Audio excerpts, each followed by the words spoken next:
बिस्मिल्लाहिर्रहमानिर्रहीम। अस्सलाम वालेकुम नाज़रीन, आप यूट्यूब चैनल देख रहे हैं, मैं इमरान खान हूँ। नाज़रीन, जो मुरीदके के अंदर सानिया हुआ अब उसकी तफसीलात सामने आ रही हैं और कुछ अफवाहें फैलाई जा रही हैं। देखें, कन्फर्म इतला कोई भी नहीं है कि तहरीक लब्बैक की क़यादत के साथ बना क्या। इब्तदाई तौर पर जो इतलात आई उनमें यह कहा गया कि उनमें से एक भाई ज़ख्मी हो गया, बाद में कुछ लोगों ने कहा कि दूसरा भी ज़ख्मी हो गया, फिर यह भी बताया गया कि दोनों में से एक भाई गिरफ्तार हो गया, फिर कुछ इतलात आई कि नहीं, दोनों भाइयों को गिरफ्तार कर लिया गया। कुछ दावे ऐसे सामने आए कि पुलिस के पास वो नहीं है, उनको एजेंसियां उठाकर ले गई हैं, और कुछ दावे ऐसे सामने आए कि वो दोनों फरार हो गए, वो पकड़े ही नहीं गए। अब देखें, वो एक पॉलिटिकल पार्टी है, उसके वो हेड हैं, ऐसे मुमकिन नहीं है। जिस तरह का घेरा पड़ा हुआ था वहां से निकलकर इस तरह जाना मुमकिन नहीं है, और वहां से निकलकर इतनी दूर चले जाना। अब ऐसी खबरें चलवाई जा रही हैं बाकायदा एजेंसियों की जानिब से, मीडिया पर्सनस को कह के कि आप बताएं जी वो आज़ाद कश्मीर पहुंच गए हैं या पंजाब की हुदूद से बाहर निकल गए, और अब वहां से उन्हें उठा के वापस लाया जाएगा। देखिए, ये बड़ी अजीब बात है। आज़ाद कश्मीर जाने के लिए जो रास्ते हैं उन पर बहुत सारी चेक पोस्टें हैं, खासतौर पे आजकल के दिनों में तो बहुत सख्ती है।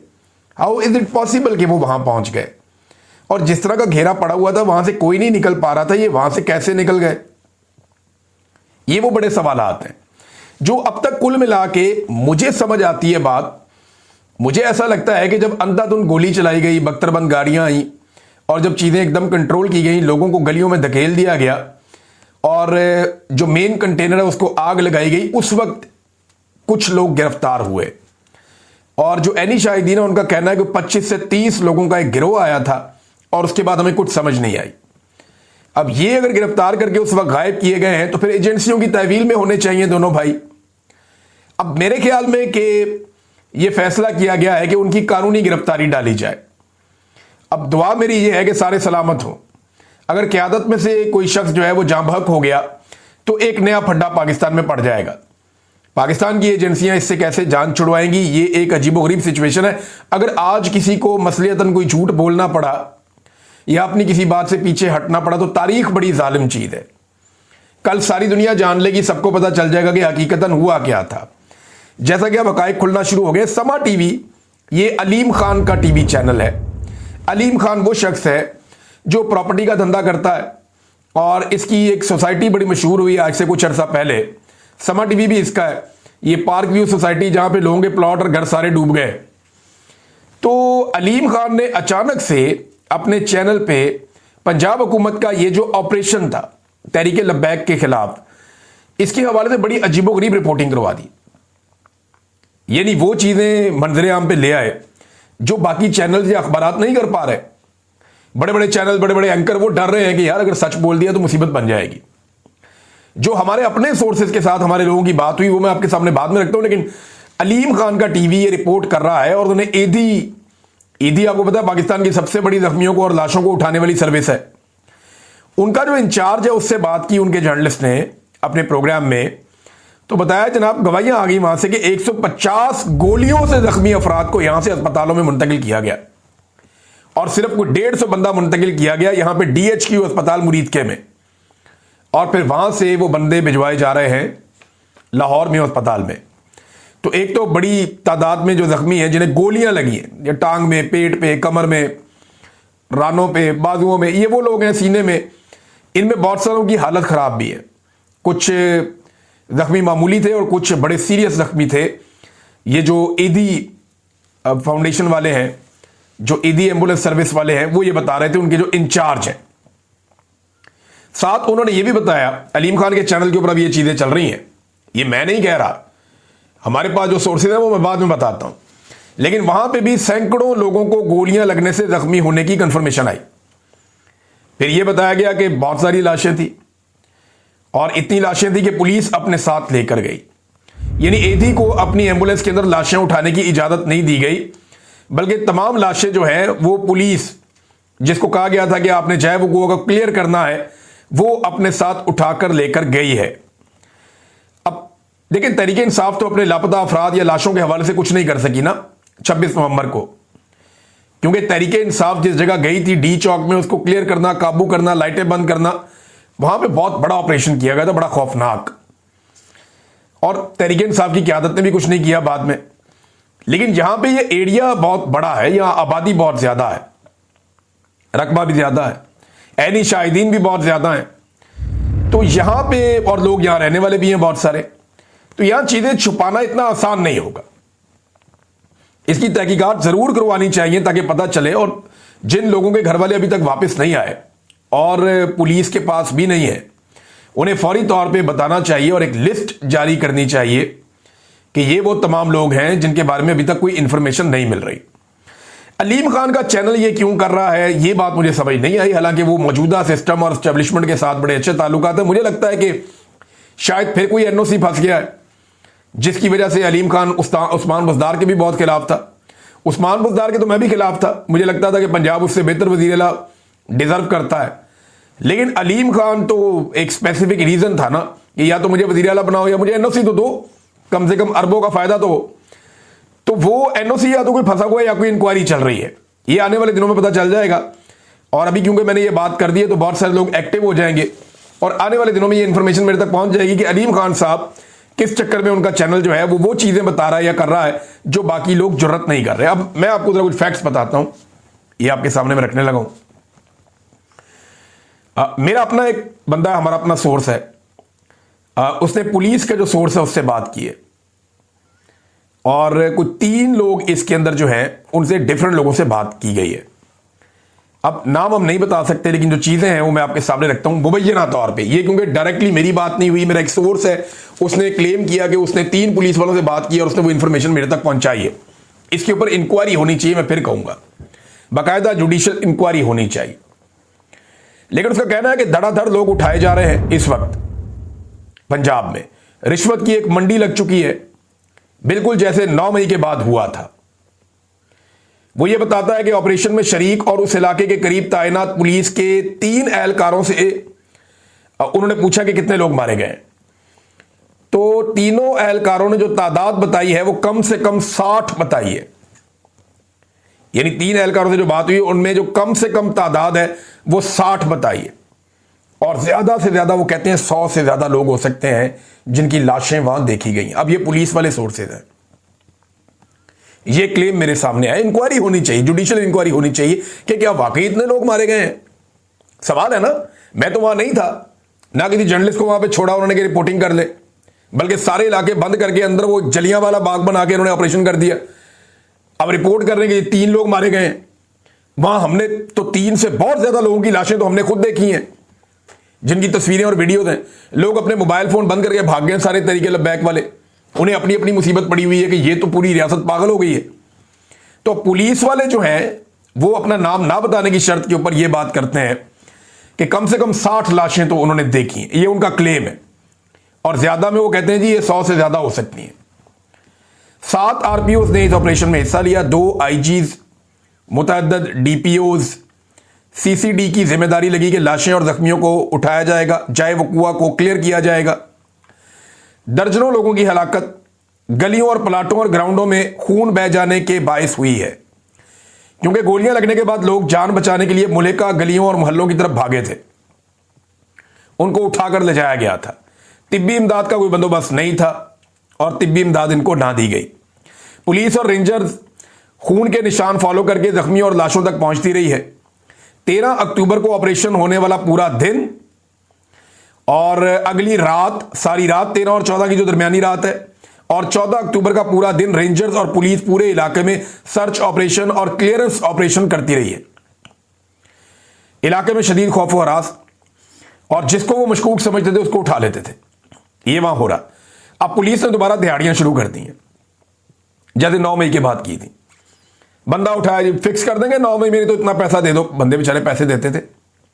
अब तहरीके लब्बैक वालों को भी ऐसे ही ब्लैकमेल किया जा रहा है। घरों में घुसकर तलाशियां हो रही हैं, सर्च ऑपरेशन हो रहे हैं। खदशा है कि जिन जख्मियों को जाए वकुआ से लाशों के हमरा उठाया गया वो भी शायद ज्यादा जिंदा नहीं है, क्योंकि वो एक ऐनी शाहिदीन है। इस किस्म की बातें भी की जा रही हैं। बहरहाल सोशल मीडिया पे एक ऑपरेशन अब किया जाएगा कि सोशल मीडिया पे जिन लोगों ने कहा कि इतने बंदे मर गए, इतने मर गए, उन बंदों को उठाया जाए, उनको काबू किया जाए। भाई इसके ऊपर एक जुडिशियल इंक्वायरी करें, जो लोगों से पूछें, लोग अपनी दरखास्तें भेजें। लोग वहां पे दरखास्तें भेजें कि जनाब मेरा ये प्यारा ये गया था धरने वाली जगह पे, अभी तक वापस नहीं आया। तो जुडिशियल कमीशन जो है वो चेक करे तमाम इदारों के पास कि वो किसी की हिरासत में है। अगर वो किसी की हिरासत में नहीं है तो फिर बंदा कहां गया। ये इस तरह पता चलेगा कि बंदे किधर गए। इसके ऊपर ये मट्टी डालने के चक्कर में है कि सारे मामले को छुपा ले, बच जाने वाले सपोर्टर है वो सारे गायब हैं। अब ये चीजें मैं आपके सामने रख रहा हूं और इस वक्त भी टीवी पे खबरें चलाई जा रही हैं कि जल्द पकड़ लिया जाएगा रिजवी बरादरान को, और मेरी इतला के मुताबिक पकड़ा नहीं जाएगा, गिरफ्तारी डाल दी जाएगी जैसे नॉर्मली होता है। जो इंतजार पंजूता के साथ हमारे साथ माजी में अगर ये ना हुआ होता ना पाकिस्तानियों के साथ, तो हम कहते कि शायद, अब हम इतने यकीन से पता क्यों कहते हैं, क्योंकि ये बार बार हुआ है अहमद नूरानी के भाइयों के साथ, ये इंतजार पंजूता साहब के साथ और बेशुमार लोगों के साथ बार बार ये किया गया कि जनाब ये पुलिस ने बरामद कर दिया जी, बंदा आ गया वापस, ये नहीं बंदा शुमाली इलाका जहां चला गया था वापस आ गया जी। अब इन्हें कश्मीर के खाते में डालने की कोशिश की जा रही है अपने बंदों के जरिए से, लेकिन ये ऐसा होना नहीं है। खबरें चलवाई जा रही हैं इस हवाले से। इमरान खान साहब का स्टेटमेंट है नाजरीन, ये स्टेटमेंट मैं आपके सामने रख देता हूं, बल्कि एक चीज और बताता हूं कि साद रिजवी के घर से भारतीय करेंसी भी बरामद हो गई। ये साद रिजवी के घर से ना रॉकेट लॉन्चर भी मिलेंगे, इसके घर से जो है खुद कुछ जैकेटें भी मिलेंगी, इसके घर से अब जो है ना वो आपको एटम बम की यूरेनियम भी मिलेगी, इसके घर से आपको बड़ी अजीब अजीब चीजें मिलेंगी। ये पुराना खेल है पाकिस्तान में। जिनापुर के नक्शे मिल गए थे, याद है आपको, एमक्यूएम के दफ्तरों से, कि जनाब वो एक नया मुल्क बनाने जा रहे थे, जिनापुर अलग करने जा रहे थे। आज तक कोई सबूत ही नहीं है। आपको याद है, ये अक्सर ऐसे करते हैं, जब भी किसी के खिलाफ हो जाते हैं तो उसके घर से हर चीज मिल जाती है। तारुल कादरी के घर से अजीबोगरीब चीजें इन्होंने ढूंढ ली थी एक दफा, बल्कि लेकर आए थे कि और चीजें डालनी है, वो तो कारकुन वहां पे अड़ गया, उन्होंने नहीं आने दी। तो ये रियासत का तरीका है, वारदात है, जिसको काबू करना हो वही हथियार इन्होंने इमरान खान के घर से पकड़े थे, वही हथियार इन्होंने तस्वीर निकाल के लगा दी कि ये साद रिजवी के घर से पकड़े गए। अंदाजा करें आप इनकी बेशर्मी का। इमरान खान साहब का स्टेटमेंट है, पहले वो स्टेटमेंट मैं आपको सुना दूं, फिर उसके बाद आगे बढ़ते हैं, चीजें आपको बताता हूं मैं। इमरान खान ने कहा, खैबर पख्तूनख्वा हुकूमत में तब्दीली का अमल ऐसन तरीके से मुकम्मल होने पर अपने तमाम मेंबरान असम्बली को मुबारकबाद पेश करता हूं। खैबर पख्तूनख्वा के अरकान ने जिस तरह नजरिए पर डट कर बिना किसी अगर मगर के मेरे नामजद करदा वज़ीर आला को वोट दिए है, वो काबिल सताइश है। मैं अली अमीन गंडापुर को भी खराज तहसीन पेश करता हूं, जिन्होंने बगैर किसी तरद्दुद के एक नहीं 3 मरतबा इस्तीफा दिया। ये हमवार ट्रांजेक्शन इस बात का सबूत है कि खैबर पख्तूनख्वा में तहरीक इंसाफ के नजरिए का बोलबाला है। गंडापुर के पास वैसे दूसरा ऑप्शन भी कोई नहीं था, तो अच्छा उन्होंने अपनी भी इज्जत बचाई है, अपनी फैमिली की भी बचाई है, और वो निकल गए इसमें से। अब सारा का सारा बर्डन जो है वो सुहेल अफरीदी पे है कि क्या वो ऑपरेशन के मामले में, मादनियात के मामले में, इमरान खान की रिहाई के लिए तहरीक के मामले में एक कंप्रोमाइजिंग पोजीशन में जाते हैं या एक नई तवानाई के साथ सबको इकट्ठा करते हैं। ये सुहेल अफरीदी के ऊपर जो है वो डिपेंड करता है। सुहेल अफरीदी को खुसूसी पैगाम इमरान खान साहब ने दिया। उन्होंने कहा, खुसूसी पैगाम देना चाहता हूं कि वो मेरा ओपनिंग बैट्समैन है, लिहाजा उसे खुलकर खेलना चाहिए। पाकिस्तान तहरीक इंसाफ मुल्क की सबसे बड़ी जमात है। इससे मुंसलिक लोगों को सिर्फ इसलिए गद्दार कह देना कि वो किसी पॉलिसी से मुत्तफिक नहीं है, इंतहाई खतरनाक अमल है। इस बुनियाद पर गद्दारी के सर्टिफिकेट बांटने और रियासत मुखालफत का लेबल लगाने वालों की दुकान बंद होनी चाहिए। ये टाउट रोजाना बैठ जाते हैं ना बेचारे, ये सौदा बेच देते हैं, वो सौदा बेच देते हैं। टाउटों को एक बात समझनी चाहिए कि एस्टेब्लिशमेंट में अब अवाम के खिलाफ खड़े होने का वो दमखम नहीं रहा। अब एस्टेब्लिशमेंट का बयानिया नहीं बिकता। अब जैसा वो चाहते हैं वैसा स्याह और सफेद नहीं होता। अब फैसले इनकी मर्जी के खिलाफ भी होते हैं, लिहाजा एहतियात करें, एहतियात का दामन थाम ले, वरना रोजाना बेइज्जती होगी, रोजाना मुंह काला हो जाएगा। वहां किसी बेचारे छोटे मोटे ऑफिसर की बात सुन के बाहर निकल के रोला डाल देते हैं, ऐ नहीं होना, ये नहीं हो सकता, मेरा नाम बदल देना, मैं पूरी कौम से माफी मांगूंगा, मैं जमीन पे लकीरें लगाऊंगा। वो अजीब अजीब दावे कर देते हैं, बाद में एस्टेब्लिशमेंट की मंजी ठुकती है, 7 दिन की भी ठुक जाती है। लिहाजा आप जरा नॉर्मलाइज करें अपने आप को और इस चीज की आदत डालें कि एस्टेब्लिशमेंट को भी शिकस्त हो सकती है। फिर इमरान खान ने कहा, बतौर सियासतदान ऐसी किसी भी पॉलिसी पर तनकीद करना मेरा हक है जो अवाम के मुफाद, मुल्क की सालमियत और जमहूरियत के खिलाफ हो। ऐसी हर पॉलिसी की मुखालफत की है और करता रहूंगा जो मुल्की मुफाद के खिलाफ हो। खैबर पख्तूनख्वा में अवाम ने हमें मैंडेट दिया और हम DGISPR को नहीं, खैबर पख्तूनख्वा की अवाम को जवाब दें। इसलिए हम पाकिस्तान और सूबे की अवाम के मफाद के खिलाफ कभी नहीं जाएंगे। मेरी फौज से कोई दुश्मनी नहीं है, फौज भी मेरी है, मुल्क भी मेरा है और अवाम भी मेरी है। मेरे अपने खानदान के कई लोग फौज से ताल्लुक रखते हैं। 1965 की जंग में हमारे जमान पार्क में 8 में से 7 घरों में मेरे खानदान के लोग फौज में थे और मुल्क का दिफा कर रहे थे। मुझे अफसोस होता है जब दहशतगर्दी की जंग में फौज के सिपाहियों का खून बहता है, मगर इसके बावजूद बदअमनी कायम रहती है और दोनों तरफ हमारे लोग मारे जाते हैं। तारीख से साबित है कि सिर्फ मिलिट्री ऑपरेशन दहशतगर्दी का हल नहीं है। हमारा उसूली मौक़िफ़ है कि खैबर पख्तूनख्वा में मिलिट्री ऑपरेशंस काबिल कबूल नहीं है, क्योंकि इसमें कोलेटरल डैमेज के नाम पर मासूम लोग शहीद होते हैं और वो अपने इलाकों से दरबदर होते हैं। कई दहाइयों से बड़े बड़े ऑपरेशन करके दहशतगर्दी खत्म करने की कोशिश में है, मगर यह नासूर खत्म नहीं हो रहा। हर साल बहुत सा कीमती खून बह जाता है। कभी फौज और पुलिस फोर्सेस के एहलकारों की शहादतें होती हैं, तो कभी मासूम शहरी दहशतगर्दी के वाकयात में जान की बाजी हार जाते हैं। हमेशा कहा कि दहशतगर्दी के मुकम्मल खात्मे के लिए बंद कमरों के फैसलों के बजाय एक मुअस्सर सियासी बसीरत पर मबनी जामे हिकमत अमली की जरूरत है। सियासी नुमाइंदों और खैबर पख्तूनख्वा हुकूमत की मौजूदगी और मुशावरत के बगैर बनाई गई कोई भी पॉलिसी काबिल कबूल नहीं है। दहशतगर्दी के खिलाफ पॉलिसी बनाते हुए तमाम अहम स्टेक होल्डर से बात की जाए, चाहे वो मकामी कबाइल हो या खैबर पख्तूनख्वा की हुकूमत, वफाकी हुकूमत या अफगान हुकूमत। अफगानिस्तान के साथ बातचीत के बगैर दहशतगर्दी के मसले का हल नहीं हो सकता। इमरान खान ने जब उन्हें बताया गया कि 2 ऑफिसर्स और 11 फौजी शहीद हुए, तो इमरान खान साहब उठकर खड़े हो गए और उन्होंने कई मरतबा कहा कि अफगानिस्तान से बात करो, अफगानिस्तान से बात करो, अफगानिस्तान के साथ बात करो। खैबर पख्तूनख्वा की नई हुकूमत को एक मरतबा फिर से हिदायत करता हूं कि दहशतगर्दी के खिलाफ तमाम फरीकैन के साथ बात करके मुअस्सर और जामे हिकमत अमली बनाएं, ताकि सूबे में मुअस्सर और देर पा अमन कायम हो और नतीजतन मईशत बहाल हो। हर जमहूरी मुआशरे में अवाम को एहतजाज का हक हासिल होता है। निहत्ते लोगों पर तशद्दुद करना और सीधी गोलियां चलाना किसी तौर काबिल कबूल नहीं है। तहरीक लब्बैक के साथ जो जुल्म हुआ, तहरीक इंसाफ 3 साल से यही जुल्म बर्दाश्त कर रही है। 26 नवंबर को डी चौक में भी ऐसे ही खून की होली खेली गई, जब हमारे निहत्ते कारकुनों पर स्नाइपर से गोलियां चलवाई गईं। मैं मुरीद के साने में बेईमाना तशद्दुद और निहत्ती अवाम को गोलियां मारने की पुरजोर मजम्मत करता हूं। यह जनाब इमरान खान साहब का स्टेटमेंट है। अब नाजरीन, मैं आपको बैन अल-अक़वामी फ्रंट से 1-2 खबरें बता दूं कि डोनाल्ड ट्रंप ना बड़ी गेम खेल गए। लेकिन पहले शहबाज शरीफ साहब ने वो जिल्लत समेटी है वहां डोनाल्ड ट्रंप की, जैसे उन्होंने तारीफें की कि डोनाल्ड ट्रंप ने कहा जी जी अंदर गल्लां कीतियां ने ना, इधर भी करो, जरा आ जाओ। और जो शहबाज शरीफ साहब के चेहरे की चमक थी और जिस तरीके से उन्होंने वहां पे चमकाया है शहबाज शरीफ साहब ने, जो लिशकाया है शहबाज शरीफ साहब ने, उसकी कोई माजी में मिसाल नहीं है। यानी डोनाल्ड ट्रंप को एग्जैक्टली पता है कि इन लोगों की औकात क्या है। आप देखें ना, वो इंडोनेशिया का हुक्मरान, वो डोनाल्ड ट्रंप को कह रही थी मैं एरिक से मिल लूं, मैं उससे मिल लूं। उनके बच्चों से मिलने के लिए मिन्नतें कर रहे हैं लोग कि जनाब सानू बचाओ, साड़ियां हुकूमत बचाओ, अवाम हमारे खिलाफ है, आप हमें बचाएं, आप हमारे माई बाप। ये चल रहा है जनाब। और शहबाज शरीफ साहब ने पता नहीं बंद कमरों में क्या क्या बातें की होगी। तो अब शहबाज शरीफ साहब के बारे में उसको एग्जैक्टली पता था कि यह आदमी क्या कहेगा। आगे बुला लिया। शहबाज शरीफ ने वहां पे तारीफ की उस डोनाल्ड ट्रंप की जिन्होंने कहा कि मैंने बहुत हथियार दिए हमास को मारने के लिए, इसराइल को जो मांगा आपने दिया, और उनका बेहतरीन इस्तेमाल किया इसराइल ने, यह भी डोनाल्ड ट्रंप ने कहा। शहबाज शरीफ साहब ने वहां उनकी तारीफ के जमीन आसमान के कलाबे में ला दिए, बहुत तारीफ की। बरतानवी वजीर आजम को मौका नहीं मिला यह वाला। अब बरतानवी वजीर आजम का जो स्टेटमेंट है वो इससे मुख्तलिफ है, और जो एक स्टेटमेंट स्पेन से आया वो भी बड़ा इंटरेस्टिंग है।